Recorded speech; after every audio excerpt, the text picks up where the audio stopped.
Originally, I cycled because I didn't have any money, and then I cycled because I like to ride to work, and now I've sold my car, and cycling is it.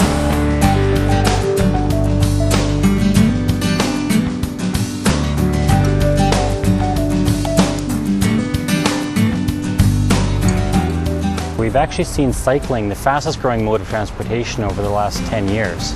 It exceeds walking and transit, and we've actually seen a decline in motor vehicle use within the city. We are involved in programs in the schools, and it's been gratifying to see more and more kids start cycling. So we're really aiming for the entire spectrum. Our goal is to provide a grid throughout the city such that no one lives more than half a kilometer away from a bikeway. Now, with the build out of our network to over 30 bicycle routes,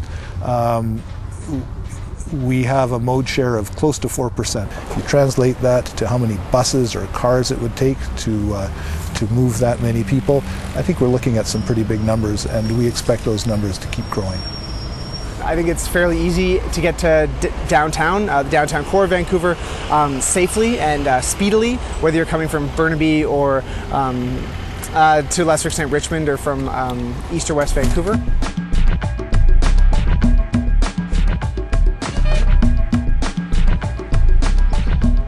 A sharrow is a new gate marking you'll see on many facilities in Vancouver, in which it identifies where we would prefer cyclists to travel. It also alerts motorists that this is a shared facility and they should expect to see cyclists on the road with them. Bike boxes, or as they are sometimes known, advanced stop lines, are a device which is used to allow cyclists to proceed to the front of a queue of vehicles. That gives cyclists an opportunity to get in front of the cars and position themselves appropriately for where they want to go. Even though I can get around a lot on bike routes, it's still stressful to have vehicles right there. On Carrall Street, you can expect to see dedicated space for pedestrians, dedicated space for cyclists and other wheeled users. There's a higher level of streetscape, there's more trees we've added. We've actually reduced some of the parking availability, but that's to provide more space for cyclists and pedestrians. Well, we're at one of the northerly blocks of Carrall Street, and right now it may not look very bike friendly, but in a few months this will look just like the other areas where we have dedicated sidewalk, some bicycle space, and some area for motor vehicles as well.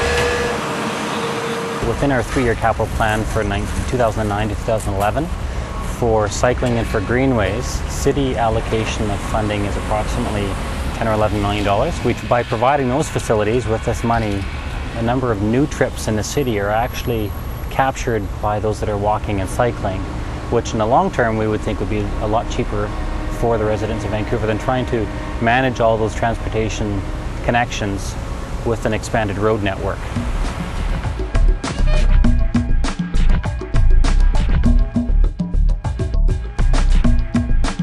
Overall, I'm very pleased with how far we've come in the relatively short period of time in which our bike program has been in effect.